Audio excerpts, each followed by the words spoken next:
Hi, it's Tony Robbins. Happy New Year. Listen, how's your new year coming out so far? I know it's early. It's January 15th, and I thought I'd send you out this little video message because you know what that day means, don't you? January 15th is the cutoff. Statistics show that 95% of the people that actually made a New Year's resolution have already broken it by today. And that's if you even made a resolution. Now, if you're the exception to that, I'm thrilled for you, and I support you, and I say keep rocking it.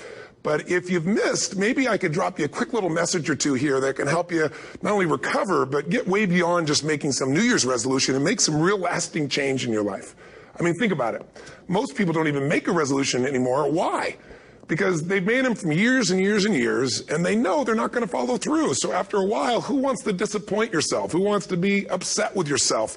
Why even bother to set a new standard for this year? You know it's going to be the same as last year. If you're the kind of person watching this right now and you've actually opened this email and you haven't shut me off already, then obviously that's not you. So the question is, what is it that makes us even want to make a resolution? I mean, it's an interesting question. Why is it at the beginning of the year we have this tradition? But it goes beyond tradition. It's something inside of us that makes us want to make things better. And I think part of it is the calendar gives us this idea that we could have a fresh start, that we could start from fresh and have this great victory. And it's really, the calendar itself is quite arbitrary. It's wonderful to use it, but if you didn't use it effectively, let's use the calendar to serve you today. Let's just see, what does it really take to make this thing happen? Because there's no denying that inside of you, the only thing that's going to make you happy in the year ahead and the decades ahead is going to be having you have an experience where on a regular basis, you feel like your life is making progress. If there's one thing I teach, and I want to remind you of it, it's really simple. Getting things is not going to make you happy. That's good news in a tough economy. It's a good reminder. It doesn't matter what you get. It doesn't matter whether it be money or opportunity. All those things might excite you for the moment. Even a relationship, as magnificent it may be, might be exciting for a while. But if you don't keep growing, that relationship isn't going to stay exciting. So the secret to real happiness is progress. Progress equals happiness. And if we can make progress on a regular basis, we feel alive. And that's why at the beginning of the year, we get this thing like, okay, I can have this fresh start. I could really do what my soul desires. I could expand. I could grow. I could improve. I could change. Or maybe better than change, I could progress. See, think about that. Progress is an aliveness to it, doesn't it? You don't have to work at changing. People say all the time now, well, I'm working on changing. Don't worry about it. You don't have to work on changing. Change is automatic. Your body's going to change whether you want it or not as the years go by. And no matter how hard you work, there's going to be some changes going on there. The economy is going to change no matter what you want it to do. The weather is going to change. Relationships are going to change. Everything in life is always changing. We don't have to work on change. Change is automatic, but progress is not. So if you want to make real progress, then you really got to look at your life in a different way. You got to say, I got to take control of this process and not just hope it's going to work out like people do who make a resolution. Because really, isn't that what they're really doing at the beginning of the year? They're saying, well, here's my resolutions for the year, and they really basically tell you their wishes. It's their wish list. It's what they hope it all comes together. And then they call it a resolution, but they don't know what a resolution is. When you resolve something, to have a resolution is to resolve it. When you've resolved, this is how it's going to be. That's when you cut off any possibility except the thing you've committed to. It's like the old adage, if you want to take the island, you burn the boats. Because when you burn those boats, there's no going back. You're going to find a way to make things work. And most people, they're stating what they hope will come together. And if it doesn't happen, then they're disappointed, but they're not too disappointed because they're not too vested. What does it take to successfully create a lasting change in your life? To not only have a New Year's resolution you follow through on, but really have a lasting change? Well, the first step for lasting change is very much like making a New Year's resolution. Fundamentally, it's the same. The first step is you got to have a vision for what it is you really, truly want. Not what you think you want or what you should have. I mean, what are most people's New Year's resolutions? I'm going to stop eating sugar. I'm going to stop smoking. I'm going to lose 10 pounds. The problem with that is it's not very inspiring for most people. It's not telling you what you're going to get. It's only what you're not going to do. And it's kind of hard to have you move forward with that. A vision is about what you're here to create. A vision that really works is one that excites you. If you say, well, my resolution, my goal, my outcome for this month, this week, this year is to lose X number of pounds, that's okay, but it's not very compelling. It has to be a compelling vision. It's got to have something that has the power to pull you, not something you have to push yourself to do. Those are two different kinds of motivation. Push requires willpower, and willpower never lasts. What will last is pull. Having something so exciting, so attractive, something you desire so much that you have a hard time going to sleep at night and you get so up early in the morning to rock it and take it to the next level. That's what you're looking to create. And that isn't easy to get. But one of the reasons we do seminars and events and we say, why do that? Why not just read a book or something? Is because when you get in an environment where you're with people that are being put in a peak state, like when you're going to a sporting event, if you watch a sporting event at home, it might have a certain level of excitement. But when you're in a stadium with 50,000 people, suddenly it has a whole different level of intensity. And we feel that. And the bottom line of our follow-through comes down to our emotional intensity. In a different state of mind, you're going to come up with a much better and a more exciting vision than if you're sitting on the couch going, okay, what are my new resolutions for this year? And you're doing it the morning after the new year has started and you're a little inebriated and the football game's on in the background. Probably not going to have the power of focus there. Probably not going to have the power of the energy to create something that's going to pull you for this year. And you got to do that. So it's got to be a vision that's compelling. Something that it's going to be a gift to make sure that it happens. And also, along with that compelling vision, you got to have strong enough reasons that you're going to follow through when the going gets tough. That's one of the biggest things missing for most people. They say, this is what I want to do. It's not very exciting. It's not very compelling. But most importantly, they don't have strong enough reasons to push themselves through what's going to be necessary to get that dream, to get that goal when the inevitable challenges come up. When you're starving, hungry, and you're trying to go on a diet, right? When you got no time and you're stressed out and you haven't worked out still, and that's what you're supposed to do. When the economy gets tight and what you thought you're going to do doesn't work, and so you give up on the goal instead of finding another way to get there. You don't let the fear take you over if you've got strong enough reasons. Those reasons can be positive, or those reasons can also be negative. They can be, if I don't do this, this is going to cost me. And if I do this, this is what I'm going to gain in my life. Reasons come first, answers come second.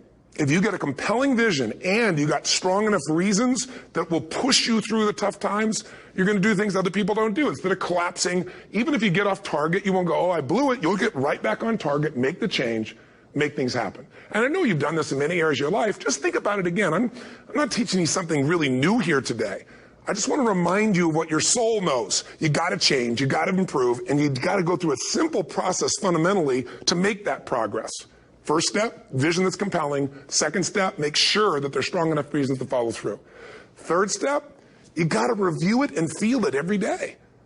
I mean, anything. Have you ever had this happen in your life? Has there been anything in your life that you've ever wanted so badly? You were so desirous of it. You had such a hunger for it that you couldn't stop thinking about it. Could have been a career move. Could have been when you were a kid, a car. It could have been a relationship. It could have been anything, but you were obsessed. You wanted to make this happen. You wanted to attract this to your life. You just wanted something.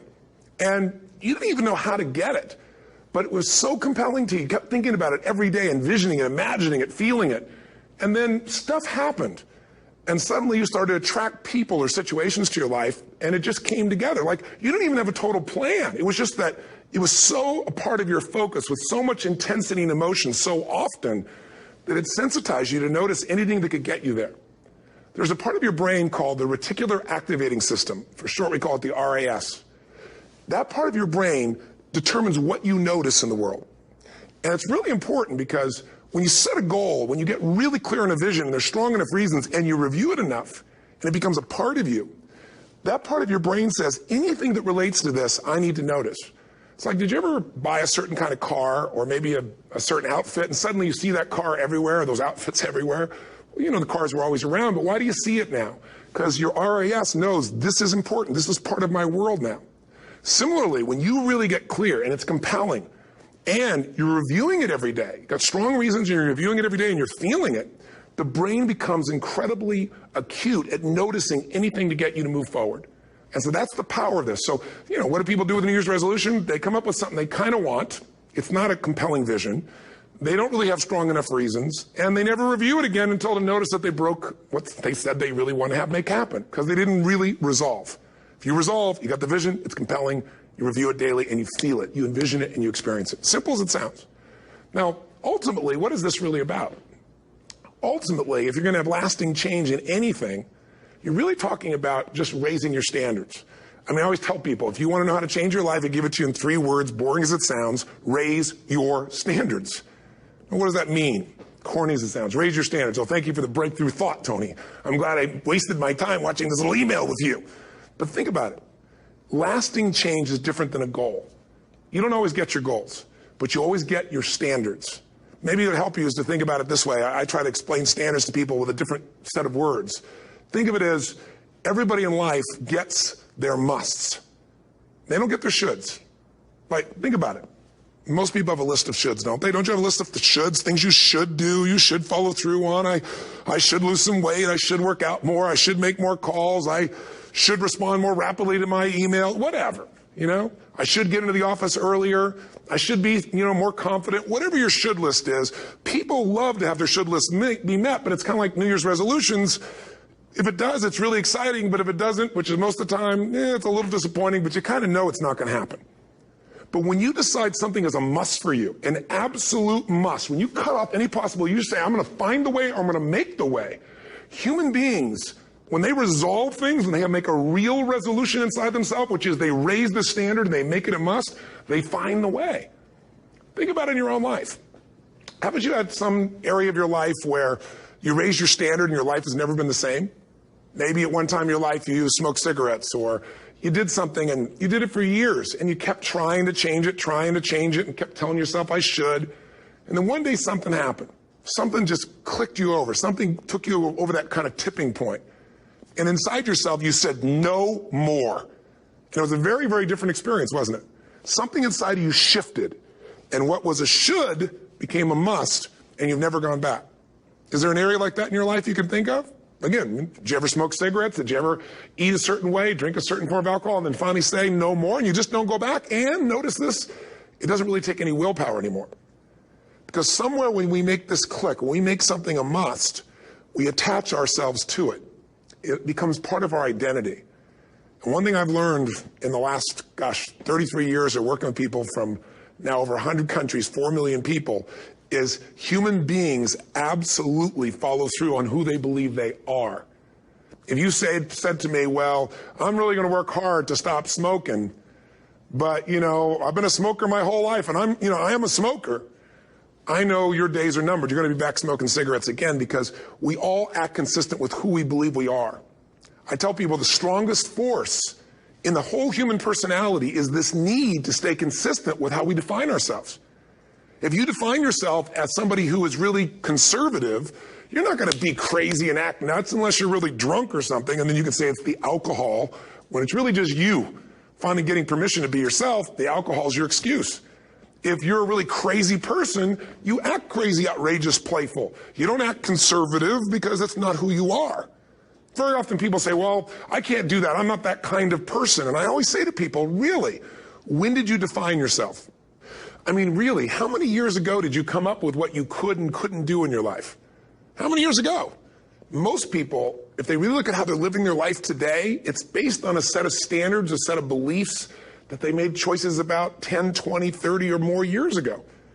I mean, very often we made decisions in our youth or very young about what to believe, about what we were capable of, about who we are as a person, and that becomes the glass ceiling, if you will, that controls us. There's a corny metaphor, but it's true. I remember one time I was with my family at the circus, and there was a person there, and they had this big, giant elephant. And you look at this elephant, and they take this little rope, put it around the elephant's neck, and they drive this stake into the ground. And I mean, you look at this, and you know that elephant could rip down the entire tent with almost no effort. And yet, the elephant doesn't struggle, doesn't try. Why? Because the elephant's conditioned. And they take that elephant and condition the elephant when it's a baby elephant. That's how they train him. When it's a little baby elephant and it doesn't have the power yet, they put a big rope around it and they drive this huge stake in the ground, and the elephant fights and fights and fights. And one day, finally, that elephant decides, I'm not capable of pulling this out. And once that becomes the definition of an identity of anyone, an elephant in this case, they don't even try anymore. It's just who I am, that's how it is, that's just the way it is in my life. I'd like to ask you to take a look at any place you've got a limitation and ask yourself, when did I decide to accept that limitation? And you may not even see it as a limitation. You might see it as just that's who I am. But so often in our lives, we've adapted to be a certain way so that we don't fail or so that people will like us or respect us, but it's not necessarily who we are. Joy comes when you're spontaneous. It's really hard to be truly happy when you're not being yourself. And most of us have no clue who we are. And so a big part of my work, if you've ever been to an event, you know, is to get people to do things spontaneously without thinking, because that's when the real you shows up. That's when the energy comes alive. And when you do that, when you start to connect to your true nature, suddenly there's energy available for you to set a higher standard for what you want in your life. That's what this is really all about. And when I talk about standards, when I talk about, shoulds versus musts, think about your own life. I know there have been areas in your life where some point in time you just shifted and you raised the standard and your life changed. Because whatever people have their identity attached to, they live. We live who we believe we are. That's just how it works. It's just kind of like, I'll give you an example. Look at your physical body. Your physical body today is an absolute reflection of only one thing. Not your goals, not your desires, but your standards. The identity you have for yourself. If your standard is you're an athlete, then there's a certain amount of strength, a muscle tone, and energy that's available in your body on a regular basis because that's who you are. And so you do whatever's necessary to maintain that identity. Again, the strongest force in the human personality is this need to stay consistent with how we define ourselves. Because if you don't know who you are, you wouldn't know how to act. Once you lock in on that identity, your brain finds a way to keep you there.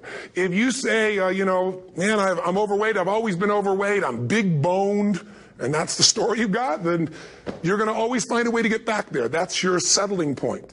That's your identity. That's where things lock in. If you see somebody who's in really great shape, you ask them, do you work out? You know the answer. Yes. How often? And they'll tell you 3 times, 4 times, 5 times a week, whatever. In a seminar, I'll ask people, who here works out at least 5 days a week? And I'm stand up. And you look around that room, and you know that they work out 5 times a week because you can see their body. You don't just get a result without some kind of action, without some form of ritual. Ritual meaning actions you do consistently. Now, do you think those people that are out there working out 5 days a week, do they have more time than you do? Or I have, or anybody else? Of course not. Is their life less busy? Of course not. It's just a must for them. They must work out that way, and they've made that turn and their life changed. So I'm not saying you have to work out 5 days a week. I'm just saying whatever you really want, wants don't get met consistently. Standards do. Whatever you identify, this is who I am. And so it's not so much about changing your identity as there's expanding it. Deciding that, instead of your goals to lose 10 pounds, which is not compelling, what if your vision was to get back to my fighting weight? This year, this month, this next 90 days, I'm going to transform my body. I'm going to take on a new challenge. I'm going to find some technique or strategy. There's a million of them that can reframe myself where I want to feel younger, stronger, more vibrant than ever before. Here's my reasons. Because I want the energy to really make my life work. Because it's tough out there, and I want to be stronger than I've ever been before. I want to go in front of the mirror, and if I'm naked, not, want to laugh. I want to look there and take a good look and go, yeah, I'm proud of whatever I see there. Whatever it takes, something's going to make you laugh, smile, something that's going to tease yourself, but something's going to move you to another level. If you identify yourself in a new way and you own that every day, and that becomes the standard of how you live, you'll find the way to make that standard real. Money's the same way. Think about it. It doesn't matter what's happening, quote unquote, in the marketplace. People that make money find a way to make money no matter what, don't they? I mean, most people's standard is to pay their bills. So that's what most people find a way to do, even when economic times get tough. Most people, if that's their absolute standard, they find a way. Some people's standard is pay their bills most of the time. And so most of the time they do. Some people's standard is not just to pay their bills, but to take care of their family and maybe even some of their friends. And they find a way. In fact, some people may be in a family where they don't have enough money. They barely have money to pay their bills. They work their guts out. And then somebody, their mother, their father, somebody else, their sister gets ill, and there's not enough money to take care of it. Nobody else has money in the family. They don't either, but they find a way to get that money to take care of their mother or father, don't they? And pay their bills. They never could do it before. Why? The situation made them raise their own standard. And not everybody does that. Somebody else in the family might have money and still not take care of their mother. It all comes down to the inner game, my friends. Changing your life is a change in the inner game. The outside world you can't control, but you have absolute control over this one if you learn the dynamics of what shapes you. And identity is one of those simple, clear, fundamental basics that if you start to shift it, everything else will shift in your life as well. Some people, by the way, have to have more than enough money to do what they want, when they want, where they want, with whomever they want, contribute the way they want. And if that's their must, they find a way. I know that sounds overly simplistic, but it's true. You know, somebody once said you could take all the money in the world out of the hands of everybody, out of all the wealthy people in the world who are really successful, give it to other people. It wouldn't take too long. Those people would have it back in their hands. It's not because they're manipulative. It's because they have a standard. Some are manipulative, don't get me wrong, but they've got a standard of what they're going to find a way to make happen. I'm just simply saying to you, take those 3 magic words and live them. Raise your standard. And if you really want to do it, then I'll tell you the most important secret. Have you ever done this? Have you ever told yourself you're raising your standard? Okay, I'm going to go make this happen. I'm going to go make this much money. I'm going to transform my kids. I'm going to create the ultimate relationship in my life. I'm going to transform my body, whatever it is. And then you don't have strong enough reasons and you don't use it. You don't follow through. It's because you didn't back up your standards with what makes those standards real, and that's rituals. Rituals are where the power is.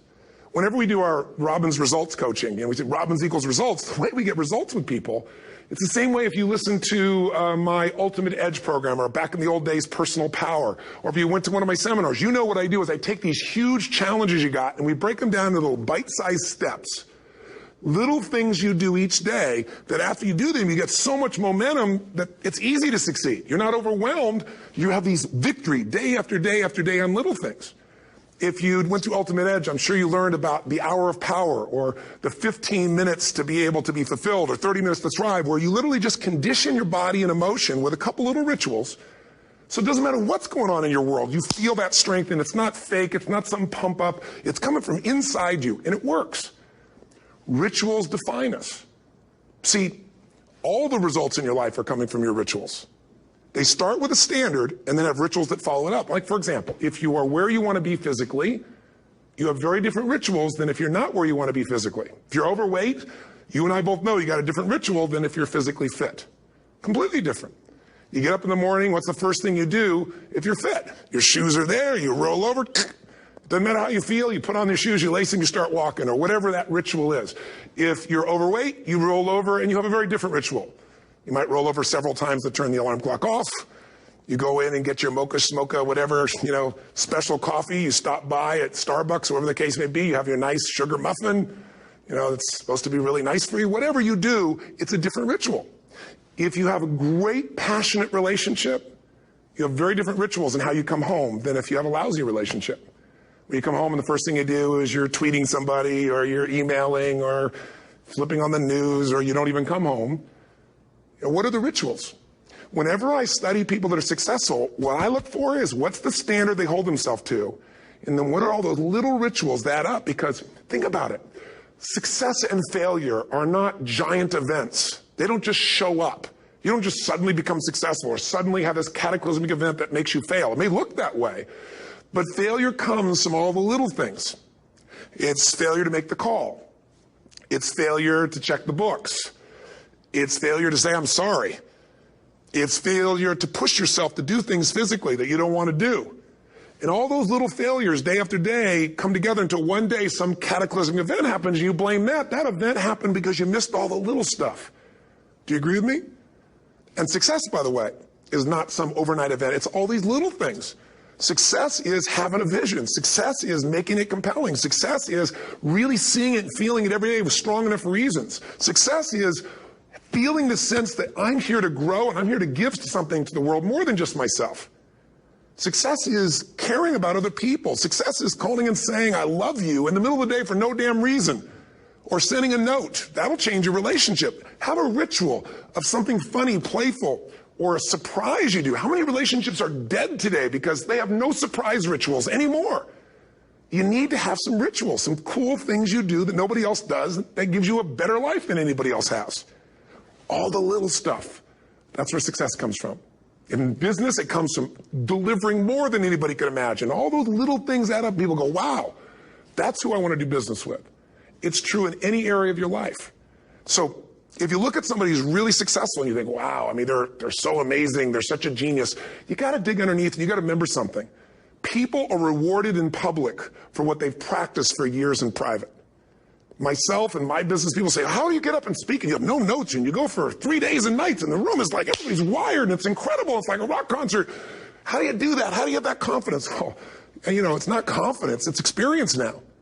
But I did so much behind the scenes and I still do to make things right. How many people would know that since the time I was 17 years old, before I walk out on stage, still do to this day, wouldn't need to do it, but I still do it, I never walk out there without being in an absolute peak state of mind. You know, there are days my back is hurting, my throat is hurting, or I may have had a challenge, or my father passed away, and I've still got to deliver for these people because my standard is give my all every time. Every event has to be better. Talk to anybody who's been to our events for 5, 10 years, some of our trainers, and I'll say, I don't know how he does it. He always finds a way to make it better. That's not an ego thing. That's a standard in me. I have to find the way. And my ritual, though, is I prepare, I think, I gather new information, I figure out how to put something across better. What do people need? I spend time with our customers. I see what's going on. And before I get on stage each time, I have this little ritual to put myself in a state of mind. And I did it starting like 17 years old. I started doing it. I now command my subconscious mind. And I say this out loud several times, this little phrase, set of phrases, as an incantation to kind of condition my mind and body. And I'd say, I now command my subconscious mind to direct me in helping as many people as possible today by giving me the strength and the emotion and the humor and the brevity, whatever it takes to show this person and help this person change their life now. And I started that with a person when I worked with people one-on-one, and I would do that for 45 minutes driving in my Volkswagen to go serve and coach somebody for the first time. Now I don't say that person, I say these people. And I can go out in a room of 10,000 people and deliver for 50 hours, and I do it every time I come back on stage. It's a ritual to go into peak state. Peak states don't just show up, they don't interrupt you. Great ideas don't interrupt you, you gotta pursue them. I talked to Michael Jordan, I'll never forget, at the peak of his career, and got to watch his final game, saw him backstage and spent some time with him, and it was a pretty exciting time. He was the greatest basketball player I think that ever lived and has ever lived. And I asked him, I said, what sets you apart, Michael? What is it? And is it God-given talent, ability, skill? What is it? And he said, Tony, he said, I can shoot you straight. It's not, me trying to act humble. He goes, I have a lot of talent, a lot of God-given talent, a lot of skill. I've worked really hard. But he said, really, it's my standards. He said, every day I demand more from myself than anybody else could humanly expect. I'm not competing with somebody else. I'm competing with what I'm capable of. Magic formula. Because most of us lower our standards. Why? Because who you spend time with, my friends, is who you become. One of the biggest reasons I started going to seminars when I was like 17 is I had nobody around me as a great role model. I could read about somebody, but being around people, being in that environment was very different. Finding a way to go to work with someone who lived that standard of life was very different. You get around people with low standards and you compete with it. You don't need to compete with it. It's like, okay. Remember Jerry Springer? I don't know if he's still in the air, but I remember he used to get people on the show, and I thought, where would he find these people? And why would people watch? I'll tell you why they watch. They watch these people and go, my life's still pretty darn good compared to that person. Look at them. You don't have to change your life. All you have to do is find somebody with a lower standard, and you'll feel good about yourself. But if you feel that good feeling, it's an illusion. The only thing that's going to make you happy, my friend, and this year or any other, is to step up. It's to raise the standard. It's to discover what you're capable of and feel that incredible power of pushing through whatever's holding you back and get to the other side of more of your true self. That's what this game's all about. And look at the best in the world in anything. Tiger Woods, what's his vision? To win golf tournaments? No, to be the best that ever lived. That's his goal. That's his vision. But here's what's interesting. He backs it up with rituals. If you just have a vision and you don't have the rituals, stop lying to yourself. His rituals are, he started doing things nobody did before. He went and started lifting weights. Golfers lifting weights? No way. He went out and he changed his swing when he was the best in the world because he realized in order to be the best that ever lived, he's going to have to change his swing. If you know anything about golf, you don't change your swing when you're the best. And he went and retrained himself because he has different rituals than other golfers. Now many people are modeling his rituals to get better. It's amazing. You look at somebody like Michael Phelps, the 2008 swimmer, won 7, only 2 people, I think, in history, if I remember correctly, that have gotten 7 gold medals in one session. And here's a guy, he's got number 6 under his belt, and he's exhausted, and he's going in for that final swim. I'm sure you remember. And how does the guy win? By 1/100th of a second. Do you think that was some massive skill that got him over the top? Or was it a standard that says, this is who I am. I am the champion. And no one is taking this from me. And somehow in those final milliseconds, 1/100th of a second, he pushed himself just beyond his competitor. But you know about Michael Phelps? What allowed him to be able to push beyond that moment is his rituals. Go study the guy. Most people who swim have these unbelievable workouts. He does 2 and 3 of those workout sessions a day. All the other swimmers in the beginning thought he was insane. You're going to overtrain, you can't do that, it's not physically possible. But he had a standard and the rituals to back it up. So here's my final message to you, because I've gotten carried away. I thought I was going to send you like a 5-minute message, but as you can see, there's no script here. It's just me going a little crazy with you, but I want to really see you get what you want this year. Don't let this year be like last. And if last year was great, still don't let it be that way. Raise the standard. If your life is perfect and extraordinary, you darn well know you're not going to be happy unless you keep making it better. That's what makes us feel alive. It's not what we get that makes us happy. It's who we become and what we're able to give because we become more. That sense of contribution is what creates the deepest meaning. So here's my assignment for you if you want one. If you want to go from conversation to some action, here's a simple thing to do. What's an area of your life right now that you really want to improve? What's an area that's important to improve? If your body's great, how about your career? If career's great, how about your relationships? Intimate one especially, or your kids, or your relationship with your creator, your spiritual side of your life. Or is it your finances? Figure an area that really matters. Decide on that area. Number one, write down what your life is like in that area right now as specifically as possible. So you might say, well, I'm 13.5 pounds overweight, whatever the weight is, whatever the situation is, or my body fat's like this, or I wake up exhausted in the morning, and you write the truth of where you are right now. So you're real clear. Or I'm not in a relationship. I say I want a relationship, but I'm not in one, and I don't seem to find them. All the good ones seem to be gone is my belief. And I really do want one, but I don't have it. Whatever your definition. Or I'm in a relationship, and God, I wish I wasn't in a relationship. I'm planning my escape. Wherever you are. Or I have a wonderful relationship. We love each other, but there just isn't enough passion. Just write the truth of where you are. The area you want to change, but write how it is. And then the second step is, this is where you got to be really honest with yourself. What are the rituals that have put me there? Because whatever results you're getting, even if you don't like the results, there's some rituals that are keeping you in that place. There's some rituals of what you eat or don't eat, how you move or don't move, how you sleep or don't sleep. There's some rituals in the lack of variety or spice or energy or focus in an area. There's something you're doing, and it's usually not one thing, it's a bunch of little things that you kind of do consistently whenever you think about getting in a relationship, whenever you think about working out, whenever you think about money. You get yourself in a state of overwhelm. You start thinking about all the things you can't control. Just write down all the rituals you have, and then here's the third step. What do you want? What's your vision? And be really specific. I want to be my fighting weight. I want to be the strongest I've ever felt. I'm going to turn my, whatever it is, be specific.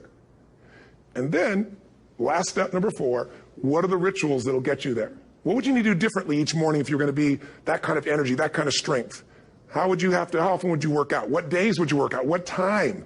A ritual is something you do consistently, usually at a specific time, so it becomes automatic. Let me tell you something. Willpower doesn't last, but rituals can last a lifetime. I bet you have some rituals in your life right now you've been doing for years, even though some of them don't serve you. I'm just saying, wake yourself up. If you want a new year and a new life, you don't need to start on January 1st. Start today. Start with this little video. And just begin to see what happens and see how easy it is to just do a few little rituals. Don't do them all, just do 2 or 3 new things. And you know what happens? You'll get momentum. Because once you discipline yourself in one area of your life, you feel yourself doing it in other areas as well. And I always say something that my original teacher taught me. I always remind people, there's always 2 pains in life. There's the pain of discipline, or there's the pain of regret. And discipline weighs ounces, as my friend Jim Rohn taught me. Regret weighs tons. You don't want to have regret. So right now, what do you want to change? What's it really like? What are the rituals that got you there? That'll take a little homework. If you're not sure, ask the people around you. They'll tell you what your rituals are. What do I really want in depth? What are the rituals that'll get me there? And then get yourself to start a few of those actions and lock them in place. If I can help you in any way, we're here as a company to support you. Come have an event with us. Come to Unleash the Power Within or Mastery University, or get a coach. You can get a free coaching session if you call our company and click on something on this. We'll probably have something on it, or get a product. Or don't do anything with us, but do something with somebody, starting with you. If you make the changes in yourself, you're going to be proud this year. And no amount of money or accolades from other people can mirror the feeling of being proud of knowing you've taken back control of your life, or you've taken a great life to another level. Because once you do that, you have something you can give other people, whether it be your kids or your friends or your family. And ultimately, that's what life's about. So thanks for listening. I don't know how long I went here, but I hope this has been helpful for you. I just thought it's a new year, and I want people to be able to truly create a new life. And until I see you again, hopefully soon, or gets a chance to meet you, live strong and live with passion. And of course, God bless to you. Happy New Year.